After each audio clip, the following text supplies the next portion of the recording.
sublime gracia del Señor. Seguimos con nuestra serie de enseñanzas sobre el Espíritu Santo. ¿Y cuál es el tema que estamos tratando, hermano Cheo? El bautismo del Espíritu Santo. ¿Y cuál es el tema que vamos a ver hoy, hermano Nemesio? Pues no sabe, pues porque todavía no lo hemos visto, ese rey que frente. Le pusimos la trampa al hermano. No, pero ya habíamos anunciado que era lo que venía hoy, ¿sí? ¿Sí quedó claro el tema del bautismo en el Espíritu Santo? El bautismo en el Espíritu Santo, decíamos, no voy a hacer un resumen, pero sí quiero que recordemos, no es otra cosa sino el nuevo nacimiento, la regeneración. Y Romanos 6 nos lo explica, cómo el hombre que se arrepiente de sus pecados es sepultado juntamente con Cristo para muerte por el pecado y resucita juntamente con Cristo para una vida nueva. Teniendo en cuenta el significado del término bautizo, nuestro término castellano, que no es otra cosa que una adaptación de la palabra griega baptizo, que significa sumergir. Por eso el bautismo bíblico es por inmersión. Hay que meter a la persona de cabeza en el agua. Porque eso es esa es la simbología del bautismo, ¿sí? Hay que sumergir. Entonces cuando se le tira agua a la gente no se están sumergiendo. No, pero es que es un simple simbolismo. Sí, pero pues si el Señor nos lo dice, nos indica cómo es, ¿cuál es el problema con hacerlo como Dios lo indica? ¿Sí o no? Sea Dios veraz y todo hombre mentiroso, dice la palabra de Dios en la carta a los Romanos. De manera que si la Biblia dice que es por inmersión, pues yo me someto y me meto al agua con todo y ropa. No, pero es que es más sencillo si le tiramos agua a la gente. Sí, es más sencillo, pero no es lo que Dios mandó. Y en términos de la Biblia, soy yo el que debe acomodarse a lo que Dios enseña y no la Biblia acomodarse a mis preferencias. Bueno, pero es que es más sencillo si bautizamos a los niños en una pila bautismal con una tacita de agua.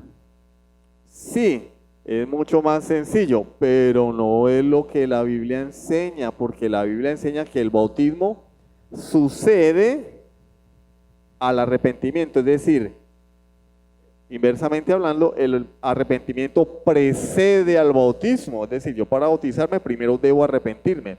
Un niño recién nacido, un niño de 2 años, un niño de 3 años, no tiene la plena conciencia de lo que es arrepentirse. No entiende aún el concepto, entonces, de qué se va a arrepentir. ¿Por qué lo voy a bautizar si no se ha arrepentido de sus pecados? Lo que estoy es remojándolo. Ahora bien, hay testimonios de personas que dicen haberse arrepentido a los 4 o 5 años y sus vidas han sido transformadas. Bueno, Dios soberanamente ha obrado en estos niños, pero no es la norma. Es la excepción que confirma la regla, ¿sí? Toda persona debe arrepentirse antes de bautizarse. Entonces, teniendo en cuenta que el bautismo es el nuevo nacimiento y que cuando una persona se arrepiente, regenera, y todo aquel que se ha arrepentido tiene el Espíritu Santo, lo tiene porque lo dice la palabra de Dios en Efesios 1, fuimos sellados con un poquito del Espíritu Santo, con un pedacito, con el brazo, con el dedo meñique del Espíritu Santo. No. Dice, fuisteis sellados con el Espíritu Santo de la promesa. Con todo el Espíritu Santo. De manera que el Espíritu Santo viene a morar en el hombre en el mismo instante que éste se arrepiente de sus pecados. Y el Espíritu Santo no es una fuerza como en Star Wars, que la fuerza te acompañe. No es un poder. Entonces empezamos aquí a predicar y el predicador se pone eufórico y estamos sintiendo el poder del Espíritu Santo. No, el Espíritu Santo no es eso. El Espíritu Santo es Dios. Tampoco es el que nos hace los mandados. Tócalos, Espíritu Santo. No, el Espíritu Santo es Dios. Yo no le doy órdenes al Espíritu Santo, al contrario, es Él el que me ordena a mí a través de su palabra. Porque lamentablemente en la cristiandad de nuestros días, cuando decimos la Biblia es la palabra de Dios, no pensamos en el Espíritu Santo. Pero la Biblia es inspirada por el autor intelectual de la Biblia es el Espíritu Santo. Dice la palabra de Dios a través del apóstol Pedro que los santos hombres de Dios fueron ¿qué? Inspirados por el Espíritu Santo. Entonces, es el Espíritu Santo el que habla en nuestras vidas a través de su palabra. Y es Él el que demanda del hombre, no el hombre demanda del Espíritu Santo. ¿Sí? Eso es un error. Vamos a hablar ahora de la llenura del Espíritu Santo, es decir, hay una diferencia entre el bautismo del Espíritu Santo y la llenura del Espíritu Santo. En los círculos pentecostales se considera que es una misma cosa, que es un evento posterior a la conversión, que requiere de un nivel espiritual, de una madurez, de ayunos, de consagración, de un esfuerzo humano para llegar a ese nivel. En palabras de Cash Luna, ¿sí? No lo cito porque sea un hombre correcto, lo cito porque es un hereje. En palabras de Cash Luna es 11 años estuve yo pagando el precio para ser lleno del Espíritu Santo, y sí, decía él. O sea, él duró 11 años ayunando, orando, portándose bien para ser lleno del Espíritu Santo. Es decir, según la doctrina pentecostal, bautizado, porque para ellos es lo mismo. Bautismo y llenura es lo mismo. Y entonces, ¿cómo sucedió? Bueno, el hombre empezó a hablar en otros idiomas, en lenguas, porque no son los idiomas de los que habla la Biblia, sino de la barrabasaya esa que nadie entiende. Y así fue lleno del Espíritu Santo, tan lleno que roba a la gente con su falsa predicación y se compra un jet para viajar, pues algo imprescindible para un ministro del Evangelio, ¿cierto? Un jet, su propio avión personal, ¿no? ¿Qué cosas? Para ellos es exactamente lo mismo, llenura y bautismo. Y hay algo que la produce, que es el esfuerzo humano. No es por gracia, es porque el hombre se lo ganó, por meritocracia. De manera que en la teología o en la doctrina pentecostal hay cristianos de segunda categoría. ¿Quiénes son los creyentes de segunda categoría? Aquellos que no tienen la llenura o no han sido bautizados en el Espíritu Santo, que no hablan en lenguas, entiéndase, barrabasaya. Son cristianos de segunda categoría. Y los de primera son los que han llegado a ese nivel espiritual. Ya se desmintió eso con el tema del bautismo. Por enésima vez, todo creyente tiene el Espíritu Santo, porque es hijo de Dios, porque está sumergido en Cristo, porque sus pecados han sido lavados. Como dice Juan capítulo 7, el que cree en mí, como dice la Escritura, de su interior correrán ríos de agua viva. ¿De qué está hablando el Señor? Ríos de agua viva en la fiesta de los tabernáculos. ¿De qué estás hablando? Jesús dice, esto dijo del Espíritu Santo que habrían de recibir todos los que creyesen en Él. Los ríos de agua viva es el Espíritu Santo que recibirían los creyentes. Todo creyente tiene el Espíritu Santo. Quiero que quede muy bien claro eso. Dios morando en el hombre. Dios, no, a veces lo perdemos de vista, ¿no? Pero si nosotros mantuviéramos presente en nuestra mente que si yo he nacido de nuevo, si me he arrepentido, Dios está viviendo dentro de mí, las cosas serían diferentes. Pero lo perdemos de vista y por eso en muchas ocasiones nuestra vida espiritual es como una montaña rusa, ¿no? Y subidas y caídas, subidas y caídas. Vamos a hablar ahora de la llenura del Espíritu Santo. Si el bautismo es el nuevo nacimiento, el arrepentimiento, la regeneración, entonces ¿qué es la llenura del Espíritu Santo? Porque la Biblia habla de la llenura del Espíritu Santo. Bueno, a diferencia del bautismo, que es una experiencia única en la vida, porque ¿cuántas veces se convierte una persona a Cristo? Una sola vez, para siempre. ¿Cuántas veces nace de nuevo una persona? Una sola vez y para siempre. Es una experiencia única, irrepetible, o sea que no se repite. La llenura del Espíritu Santo, por el contrario, es una experiencia repetitiva, no es única. Es una experiencia que se puede presentar durante varias ocasiones a lo largo de la vida de una persona. Entonces vamos a nuestro texto, Efesios capítulo 5. Efesios capítulo 5. Está después de... pues yo lo tengo ya. Está después de Gálatas. Efesios 5 del 15 al 20. Efesios 5 del 15 al 20. ¿Listo? Dice la palabra de Dios: mirad pues con diligencia cómo andéis, no como necios, sino como sabios, aprovechando bien el tiempo, porque los días son malos. Por tanto, no seáis insensatos, sino entendidos de cuál sea la voluntad del Señor. No os embriaguéis con vino, en lo cual hay disolución, antes bien sed llenos del Espíritu, hablando entre vosotros con salmos, con himnos y cánticos espirituales, cantando y alabando al Señor en vuestros corazones, dando siempre gracias por todo al Dios y Padre, en el nombre de nuestro Señor Jesucristo.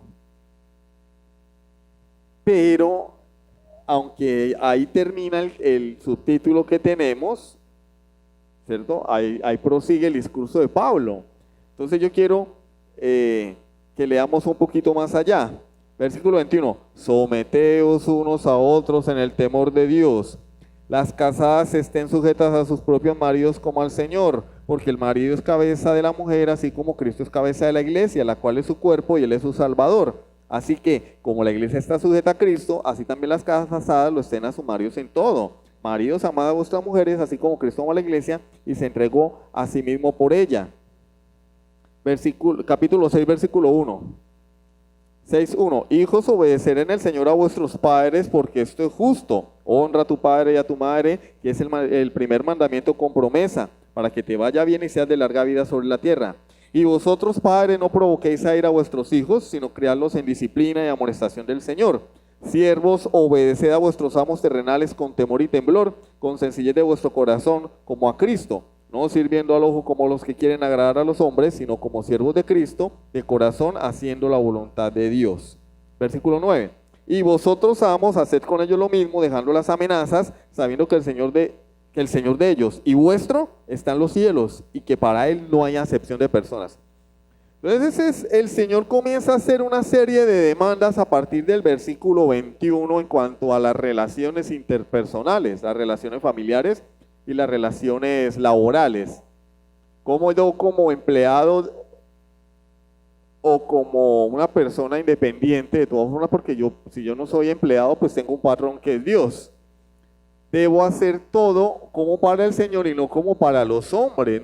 No hacer las cosas porque alguna otra persona me está viendo o me está supervisando, y cuando dé la espalda me pongo a mirar el teléfono y a hacer, decimos nosotros, hacer la roña, la pereza, la locha. No, yo le estoy sirviendo a Dios. Y el amo debe ser ¿qué? Justo y tratar bien a su empleado. El marido debe amar a su mujer como Cristo amó a la iglesia, la mujer debe someterse a su esposo. El hijo debe obedecer a su papá, a sus padres, y los padres deben criar a sus hijos en disciplina y amonestación del Señor. Que son cosas imposibles para aquellos que no tienen a Cristo. Como un hombre que no tiene a Cristo va a amar a su esposa como Cristo amó a la iglesia? Eso es imposible. O sea, Dios nos pide cosas extraordinarias aquí, pero nos ha dotado y nos ha capacitado para esa labor.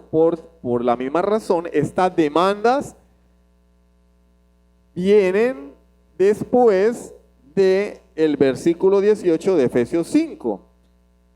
No os embriaguéis con vino, en lo cual hay disolución, antes bien sed llenos del Espíritu Santo. Dios nos capacita para poder vivir la vida cristiana, para poder ser ese hombre en el hogar, Ser esa mujer en el hogar, ser ese hijo, ser ese padre, ser ese empleado o profesional y también ser ese jefe o patrón. Dios nos ha capacitado, no nos ha dejado solos para vivir la vida cristiana, porque es que, viene que acá no dice en ningún lado que la gente se va a caer al piso, que va a empezar a echar babas hasta como si estuviera dándoles un ataque de epilepsia. No, no vemos ese comportamiento acá, vemos es un ¿qué? Carácter, ¿sí o no? Vemos el carácter de los creyentes en los diferentes roles que Dios nos ha dado. Un carácter que se puede llevar a cabo cuando buscamos la llenura del Espíritu Santo. Aquí no habla de chapalear, de hacer sonidos raros ni nada por el estilo. Habla de un carácter. Y vamos a ampliar un poco eso más adelante. Entonces, en el versículo 15, el Señor nos dice, mirad pues con diligencia cómo andéis, no como necios, sino como sabios, andar con sabiduría. ¿Cómo? Aprovechando bien el tiempo, porque los días son malos. Por tanto, no seáis insensatos. ¿Qué es una persona insensata? Una persona imprudente, una persona necia, una persona tonta, sino entendidos de cuál sea la voluntad del Señor. Y allí es donde Pablo dice, no os embriaguéis con vino. Bueno, pero ¿por qué Pablo introduce el tema de la embriaguez? Parece que como que lo metieron allí con calzador, ¿no? A la brava. Porque no vemos allí nada que nos dé una señal de que el tema es el vino. O sea, si empezamos a leer acá desde el versículo 1, el capítulo 5, por ningún lado vemos algo así como que la borrachera o algo por el estilo, ¿no? Sí habla de las obras de las tinieblas, pero nada explícito. ¿Por qué Pablo introduce el tema del vino acá cuando está hablando de la sabiduría de la necedad? Porque ¿qué hace la embriaguez en el hombre? Lo vuelve un tonto. Lo vuelve un tonto. La palabra allí que el apóstol Pablo utiliza, no os embriaguéis con vino, en lo cual hay disolución, es la misma palabra que se traduce en el Evangelio de Lucas cuando habla del hijo pródigo. Dice que el hijo pródigo se fue y vivió ¿cómo? Perdidamente. Y es la misma palabra griega que se tradujo allí como perdidamente. En lo cual hay disolución. Cuando una persona está dominada por el alcohol, ¿cómo está? Perdido. Perdido. Fuera de sus cabales. No está bajo control, está fuera de control. Ha perdido el control de sí mismo. Y al contrario de lo que algunas personas piensan, el alcohol, lejos de ser un estimulante, es un sedante. ¿Qué sucede con las personas cuando consumen alcohol? Se relajan. Se relajan. Cuando la persona está tomada, ¿qué pasa? Se queda dormido, no se da cuenta de las cosas, se da un golpe y no lo siente, aparece en otro lugar y dice, uy, ¿qué pasó? Como esa película, ¿qué pasó ayer? ¿Así es que se llama? No me las he visto porque no me gustan, pero sí sé que las dan mucho por televisión. ¿Qué pasó ayer? ¿Qué pasó ayer? No se acordaron de nada. El alcohol es un sedante. Disminuye la capacidad de los centros más importantes del cerebro. De manera que se pierde ¿qué? El sentido del temor, el poder de distinción, y la persona queda ahora a disposición de sus instintos más primitivos. Por eso el borracho cuando está borracho, o la mujer cuando está borracha, pues hace cosas que no debería hacer. Y la mujer que se embriagó en la discoteca, al día siguiente termina en una cama de un apartamento que no conoce y dice, ¿qué hago yo aquí? Porque es como si se rompieran, por decirlo así, las ataduras de nuestros instintos y deseos primitivos. Por eso una persona que está bajo la influencia del alcohol le es mucho más fácil pelear, tener sexo, porque cede a sus instintos. Proverbios 20, capítulo 1. Proverbios capítulo 20, versículo 1. Proverbios 21. Dijiste que Proverbios 20, capítulo 1, ¿cierto? No se ha tomado la primera, ya está hablando mal. Proverbios 21. El vino es escarnecedor, es decir, burlador. La cira alborotadora. Y cualquiera que por ellos yerra no es sabio. Es decir, es un necio aquel que bajo la influencia del vino o del alcohol comete errores. Comete errores. Hay personas que incluso hasta se han casado borrachos allá en Las Vegas. Llegan allá y los casa Elvis Presley, borracho. El día siguiente, ¿qué pasó? No, ahí está el anillo. Y es totalmente legal. Pero dice la Biblia, es una necedad hacer cosas, equivocaciones bajo la influencia del alcohol.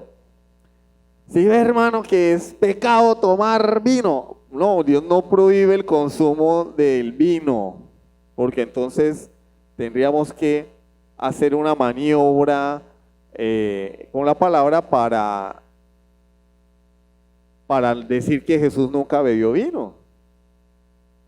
¿Qué hizo el Señor en las bodas de Caná? Juan capítulo 2. Caná, ¿no? No Canaán. Caná.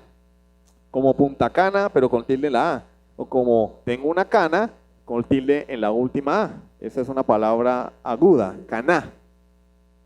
¿Qué hizo Jesús en las bodas de Caná? ¿Qué estaban tomando?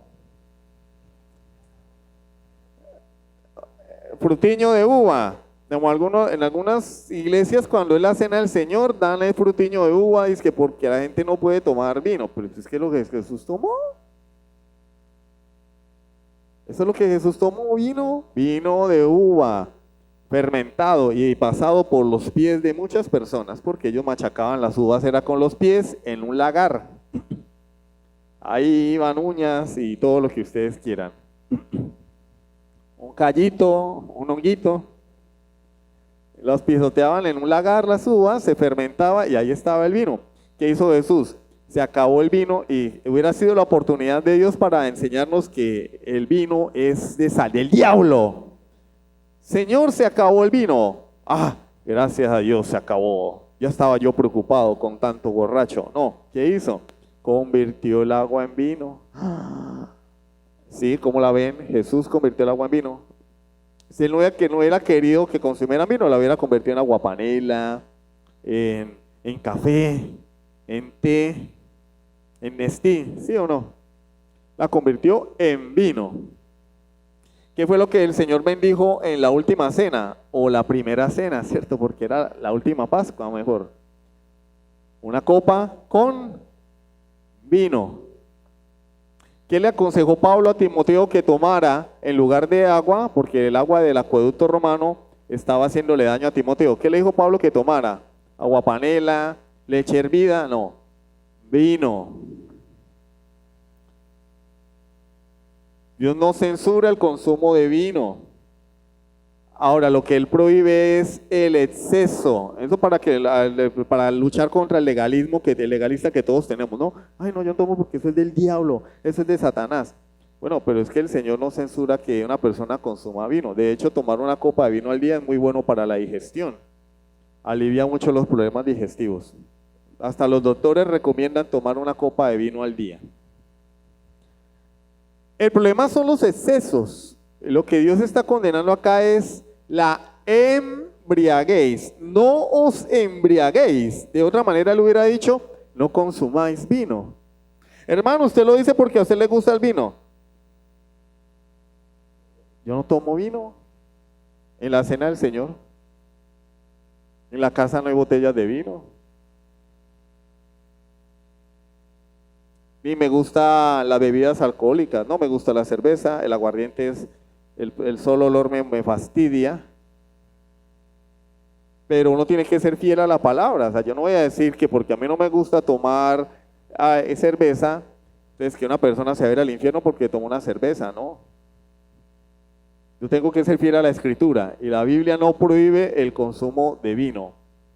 Condena la embriaguez. Pero si una persona no tiene dominio propio, pues para qué se va a poner a meterse en ese rollo? Si una persona no es capaz de tomarse una copa de vino en la cena del Señor porque ya le dieron ganas de salir a comprarse una botella, pues arrepiéntase porque no ha nacido de nuevo. Es víctima y esclavo de sus pasiones y deseos. Entonces tiene que huir de esas cosas. Pero debemos ser fieles a la palabra y dejar a un lado el legalismo. Hay gente que no le echa ni cerveza a la carne, que porque eso es del diablo. O sea, es que de verdad uno escucha unas bobadas. Mire, echémosle una cervecita a la carne para dormirla. No, eso es del diablo. Pues, ¿en serio? Eso sí se toman 5 tazas de café al día. Eso sí no es del diablo. Y viven resentidos con el papá porque no le celebró los 15 años. Eso no es del diablo. Odian al exmarido porque le montó los cachos. Eso no es del diablo, el resentimiento. Ah, pero echarle cerveza a la carne sí es del diablo. ¿Cómo la ven? Eso es eso es del diablo. Ahora, el tema aquí no es si podemos tomar o no vino, porque eso es un tema controversial y eso también hace parte de nuestra libertad de conciencia, ¿sí? Se enseñan principios y cada quien, con la ayuda del Espíritu Santo, porque la Biblia dice que el Espíritu Santo nos guía a toda verdad. Si una persona va a tomar esta enseñanza para justificar que ahorita va a salir, se va a comprar una botella y se va a pegar una borrachera, es porque no ha nacido de nuevo. O sea, o le falta un tornillo, o no, la mamá no tomó ácido fólico cuando estaba embarazada de él. Sí, o sea, porque después van a acusar al predicador, ¿no? El pastor dijo que podíamos emborracharnos. No. Pero hay que ser fieles a la Escritura. Ahora bien, el tema aquí con el vino es porque, por lo mismo y tanto que parece raro que yo esté hablando de vino acá, si venimos a escuchar hablar del Espíritu Santo, de la misma manera, parece raro que Pablo esté hablando de vino cuando está hablando ¿de qué? De sabiduría, de necedad, de aprovechar bien el tiempo, de ser diligentes, de ser sabio y no necio. Bueno, porque el vino nos hace ¿qué? La embriaguez hace a la persona que necia. No oye, no escucha, no razona. La persona no razona cuando está bajo la influencia del alcohol. Pierde el control de sus sentidos. Si conduce, se puede sentar con mucha más facilidad, pierde sus reflejos. Pierde el dominio de sus necesidades básicas, es decir, se orinan en los pantalones, se hacen popó en los pantalones, pierden la vergüenza. ¿Sí? Y ahora Pablo nos dice, antes bien se llenos del Espíritu Santo. Entonces lo que Pablo nos quiere enseñar acá con la introducción del tema de la borrachera es un contraste entre la borrachera, que no es otra cosa sino estar dominado por el alcohol, ¿sí? Uno hace cosas que no haría en sus cabales sobrio, la persona hace cosas que no haría en sus 5 sentidos, está dominado por el alcohol, su cerebro está intoxicado.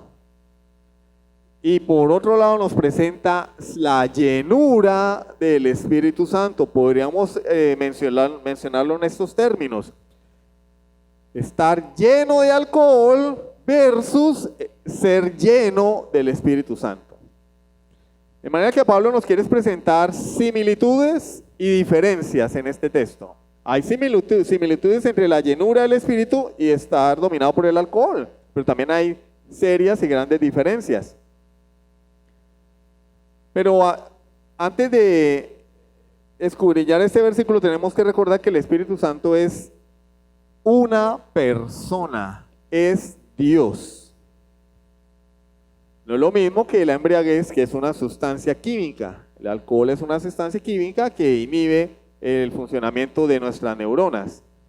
Es una sustancia química, como la cocaína, como la marihuana, ¿sí? Es una droga. El Espíritu Santo no es una droga, es Dios. ¿Por qué? Porque pues, es que de ahí hay unas personas que no se preocupan por entender la Biblia ni por estudiarla y dicen, mire, ahora tenemos que embriagarnos con el Espíritu. Y hacen exactamente lo mismo que hace una persona embriagada con alcohol. Yo lo he visto, tal vez algunos de ustedes no lo han visto, yo lo he visto, yo lo vi. un hombre diciendo que es un hombre de Dios, poniéndole las manos a las demás personas y empiezan a actuar como borrachos. ¿Qué está sucediendo, pastor? Es la embriaguez del espíritu. ¿De dónde salió eso? ¿En qué parte de la Biblia está? No sé, en la epístola de María Magdalena, de pronto, ¿no?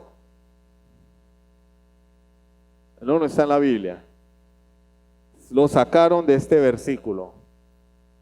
¿Sí ven cómo se puede torcer la palabra de Dios? Y muchas personas creen esto en los círculos pentecostales, por no decir todas. Muchas personas aceptan eso de la tal embriaguez del espíritu. La persona supuestamente es llena del espíritu, pero empieza a tambalearse, a hablar incoherencias, supuestamente en lenguas, y se empieza a tambalear, a comportarse como un borracho. Pero mira, dice, no se embriagues con vino. Sí, pues, ahí está diciendo, no te embriagues con vino. Llénate del Espíritu, no dice embriágate con el Espíritu Santo. ¿Sí? Hay que aclarar eso porque de pronto hay algunas personas que tienen esa doctrina aún en el corazón y en la mente. Vamos al Evangelio de Juan, capítulo 14. Evangelio de Juan, capítulo 14, versículos 16 al 17, que nos va a confirmar lo que venimos repitiendo hasta el cansancio. Todo creyente tiene el Espíritu Santo. Y yo rogaré al Padre y os dará otro consolador, para que esté con vosotros para siempre. El Espíritu de verdad, al cual el mundo no puede recibir, porque no le ve ni le conoce, pero vosotros le conocéis, porque mora con vosotros y estará en vosotros. El Señor dice, yo me voy, pero no los voy a dejar solos.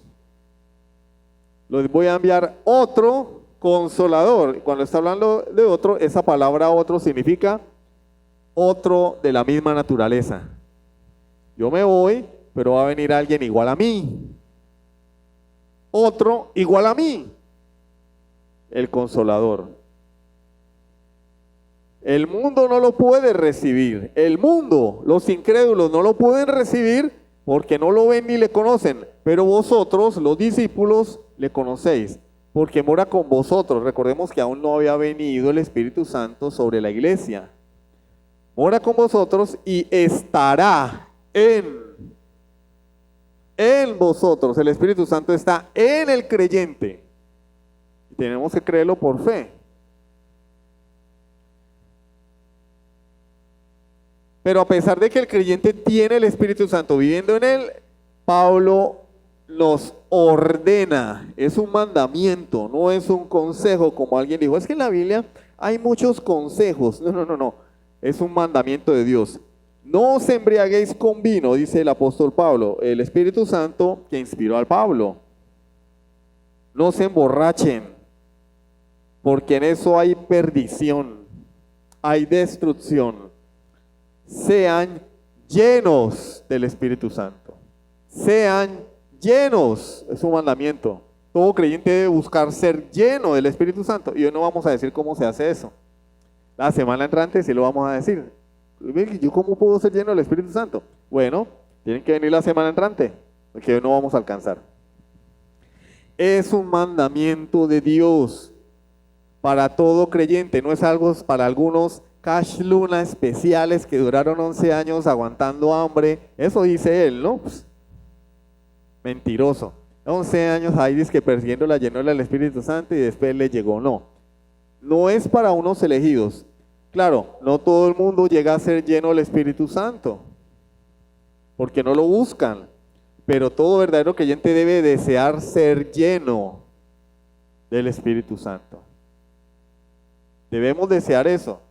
Y es algo por lo que lamentablemente la iglesia no ora. En los miércoles de oración nunca escuchamos a alguien que diga, hermano, yo quiero que oremos para que Dios nos llene de su Espíritu Santo, ¿no? ¿Sí o no? Puras peticiones terrenales, que no están mal, no estoy diciendo que estén mal, pero hay prioridades en la vida cristiana, hay prioridades. ¿Qué significa ser lleno del Espíritu Santo? Hermano, usted ha hablado, ya lleva como media hora hablando de eso y no nos ha dicho qué significa ser lleno del Espíritu Santo. Bueno, ser lleno, según la palabra de Dios, significa ser controlado por algo. Ser lleno significa ser controlado por algo. Por ejemplo, en Lucas 5:26, Lucas capítulo 5, versículo 26, dice la palabra del Señor: y todos, sobrecogidos de asombro, glorificaban a Dios. Y llenos de temor, decían: hoy hemos visto maravilla. Llenos de temor. Una cosa es tener miedo, ¿sí? A uno le da miedo. Por ejemplo, hoy en día pues a todo el mundo le da miedo si llueve, ¿no? No, me da una gripa, me va a morir. Antes no. Yo me acuerdo que cuando llovía, de todas formas me tocaba irme al colegio así llegara emparamado. A la universidad así llegara emparamado. Y si llueve, igual la gente tiene que ir a trabajar. Pero pues la gente le agarró miedo a la lluvia. Hermano, no fui al culto porque parecía que iba a llover. Bueno, pero al jefe no le pueden decir eso, ¿cierto? Al jefe no le pueden decir: no, jefe, no vine a trabajar porque es que yo vi el cielo estaba como nublado. Parecía que iba a llover, ¿no? Su memo ahí, tenga, memorando. Eso no es excusa. Pero sí es excusa para asistir a la iglesia, ¿cierto? Va a llover, parece que va a llover, como que cayó, me parece que cayó una gotica, ya no voy. Una cosa es tener miedo, ¿sí? Y una cosa es estar sobrecogido, lleno de temor, dominado por el temor. Cuando una persona está dominada por el temor, ¿qué sucede? ¿Se han visto las películas de terror? Por lo general siempre la muchacha está corriendo y la está persiguiendo Freddy Krueger o Jason Voorhees o ¿cuál otro? Se me van. Y eso que yo no veo películas de terror, pero ahí siempre te lo pasan en televisión. Siempre va corriendo y ¿qué pasa? Se caen. Y uno dice: ¿pero por qué se caen? Hombre, la va persiguiendo el asesino y se cae porque está llena de temor. Y aunque ustedes no lo crean, las personas cuando están llenas de temor pierden el control aún de su cuerpo.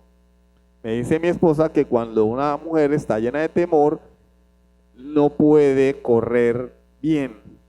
Las piernas comienzan a temblar. Una persona dominada por el temor. En otros casos, cuando las personas están llenas de ira, que también lo registra la palabra, como los fariseos se llenaron de ira contra el Señor, gobernados, dominados, controlados por la ira. Y una persona controlada por la ira puede hacer cosas que en su sano juicio no haría: matar. Por eso vuelvo y repito, en cuanto a la justicia penal, cuando una persona mata a otra bajo ira e intenso dolor, la condena es más suave, no es tan dura. ¿Por qué? Porque se entiende que hubo una causa externa que motivó a esta persona y lo afectó tanto que esta persona cometió un delito que no cometerían sus cabales. Entonces, si por ejemplo la cárcel para asesino, para el asesinato son 20 años, a una persona que comete asesinato bajo ira e intenso dolor le darían 5 años, por ejemplo. Y ha sucedido, hombres que llegan y encuentran a su esposa en la cama con otro tipo y llegan y asesinan al uno o a los dos, y el abogado alega: no, pero lo hizo bajo unas condiciones de ira e intenso dolor. Ah, sí. No es justificable, pero la justicia es un poco más condescendiente en estos casos, porque está fuera de control la persona. Entonces, en la palabra de Dios, cuando se menciona ser lleno, habla de ser controlado. Por ejemplo, el apóstol Pablo en la carta a los Colosenses nos habla de ser llenos de la palabra de Dios. ¿Qué significa eso? Que voy a agarrar un poco de hojas de la Biblia y me las voy a meter por toda parte. No, que me voy a ¿qué? A leer la palabra y voy a permitir que Dios me controle a través de su palabra. Que todo lo que diga la Biblia se cumpla en mí. Wow. Entonces, de la misma manera que ser lleno de miedo es una persona controlada por el miedo y ser lleno de ira es una persona controlada por la ira, ser lleno del Espíritu Santo no es otra cosa sino ser controlado por el Espíritu Santo. Controlado por el Espíritu Santo. Por eso es que, ay, pues que el hermano le da muy duro a eso. Sí, pero es que a mí cómo me van a decir que una persona que se cae al piso empieza a chapalear y empieza a botar babasa por la boca como si fuera un perro con rabia. Me van a decir que eso es el Espíritu Santo. No tiene control de sí misma. ¿Cómo me dicen que eso es el Espíritu Santo controlando a una persona? Que alguien lo explique. Cuando la misma Biblia nos enseña que el Espíritu Santo da ¿qué? Dominio propio. La persona llena del Espíritu Santo debe ser la persona más cabal, más serena, más prudente y más sabia, más puesta en su lugar. La persona llena del Espíritu Santo debería ser como esos soldados que están allá en el palacio de la reina. Bueno, de la reina no, ya se murió. Del rey Carlos, ahí parados en la puerta. Así todo el día. Llega alguien a molestarlo, a hacerle monerías. Vea, esos hombres no se ríen, no se ponen bravos, ahí quietecitos. Un autocontrol envidiable. A uno medio le pica la nariz y uno ya se desacomodó, ¿no? No, esos hombres ahí todo el día. Una persona llena del Espíritu Santo es una persona controlada por el Espíritu Santo. No es el tipo de persona que, no, ¿y ahora qué vamos a hacer? Se bajó el dólar, ¡ay, qué vamos a hacer! ¡No! ¡Subió el dólar! ¡No! Cuando vemos personas que están demasiado afectadas por los afanes de la vida, estamos hablando de personas que no son llenas del Espíritu Santo. Segunda a Timoteo capítulo 1 versículo 7. Segunda a Timoteo 1:7. Porque no nos ha dado Dios espíritu de cobardía, sino de poder, de amor y de dominio propio. Venga, ¿usted por qué le metió ese manazo a su compañero en el equipo? No, me sacó la piedra. No. Te saliste de casillas. No eres lleno del Espíritu Santo. Estabas obrando en la carne. Venga, ¿usted por qué se agarró a pelear con ese taxista en plena calle? No, porque me metí ahí, se me cerró y ya no me dejó nada. Te saliste de las casillas. Te estaba dominando la ira. ¿Ve por qué llegaste el domingo al culto haciendo mala cara y no querías saludar a nadie y respondiéndole mala gana a todo el mundo? Entonces, tienes que pedirle a Dios que te llene del Espíritu Santo porque estás siendo dominado por la ira, el enojo. Ahora sí, vamos aclarando el panorama, como dijo Ricardo Arjona, que no me gusta la música de él, pero bueno, una que otra canción, pero se me vino a la cabeza. Gálatas 5, entonces Timoteo nos dice que el Espíritu Santo es un espíritu de ¿qué? De dominio propio, de poder, no de cobardía, de poder, de amor. No, es que no puedo querer a mi esposo porque él me puso los cachos hace 30 años. Bueno, tienes que evaluarte porque Pablo dice que el Espíritu de Dios es un espíritu de amor, no de resentimiento.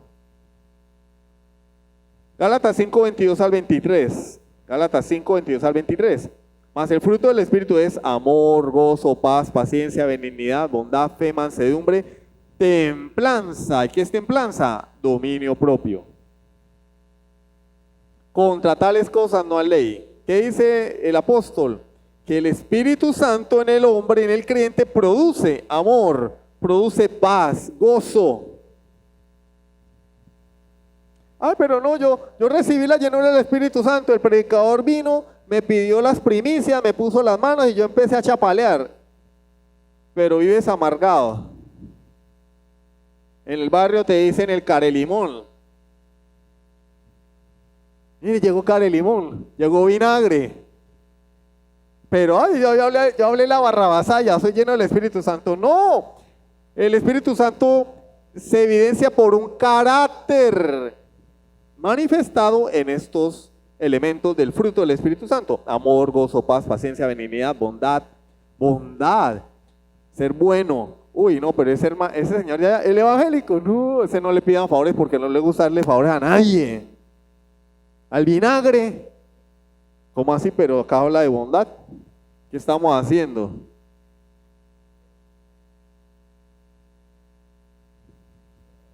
No, y ese señor que vaya a la iglesia, Sublime Gracia, mantiene gritando a la esposa porque eso cada rato se sale de la ropa por culpa de la esposa. ¿Y la paciencia dónde está? ¿Dónde está la paciencia? Mansedumbre, templanza, dominio propio. ¿Qué caracteriza al creyente que tiene el Espíritu Santo? Dominio propio. Y cuando estés lleno del Espíritu Santo, quiere decir que está siendo controlado por el Espíritu. Entonces debería manifestar en una mayor proporción, de una forma más intensa, el amor, el gozo, la paz, la paciencia, la benignidad, la bondad, la fe, la mansedumbre y la templanza. Mansedumbre. Mansedumbre. ¿Usted no sabe quién soy yo? ¿Cómo así que partieron la torta sin que yo llegara?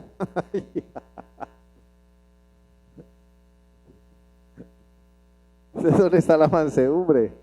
Yo me voy adelante. Cuando van a montar en el carro quieren ir adelante. Adivinen, los que van adelante son los que mueren primero. En el accidente son los que salen volando por el panorámico. Es mejor irse atrás. Bueno, a no ser que un camión le pegue por detrás al carro, ahí sí ya la cosa cambia. Entonces podemos observar que dentro de las virtudes del Espíritu tenemos el dominio propio o la templanza. Es una virtud del Espíritu. Pablo nos dice, la presencia del Espíritu Santo en la vida de una persona se evidencia por el carácter, no por los temblores, no por caerse al piso, no por hablar incoherencias, bla, bla, bla, bla, bla, bla, bla, la baja y barrabasaya, bla, bla. No, ¿eso qué es? No vemos tal cosa en la palabra de Dios. Vamos a concluir con un versículo, bueno, con dos. Hechos 6:3. Hechos capítulo 6, versículo 3. Hechos 6:3. Buscad pues, hermanos, aquí está narrándonos Lucas, aquel episodio en el cual escogieron diáconos, porque había mucha carga ministerial sobre los hombros de los apóstoles, y ellos dijeron, no es justo que nosotros dejemos la oración, el estudio de la palabra por servir a las mesas. O sea, no nos compete eso a nosotros nos compete la oración, el estudio de la palabra.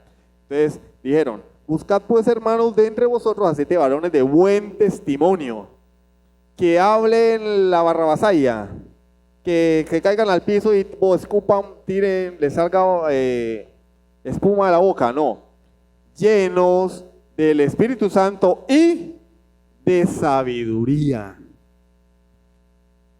Espíritu Santo y sabiduría. ¿Qué sabiduría vemos nosotros en esas manifestaciones frenéticas, locas? Nada. Del Espíritu Santo y sabiduría. Una persona llena del Espíritu Santo también es llena de sabiduría. Hechos 6:5 parte A, ahí mismo en el capítulo 6. Agradó la propuesta a toda la multitud y eligieron a Esteban, varón lleno de fe y del Espíritu Santo. No solamente era lleno del Espíritu Santo, era lleno de fe. Era un hombre que era controlado por la fe, era controlado por el Espíritu Santo.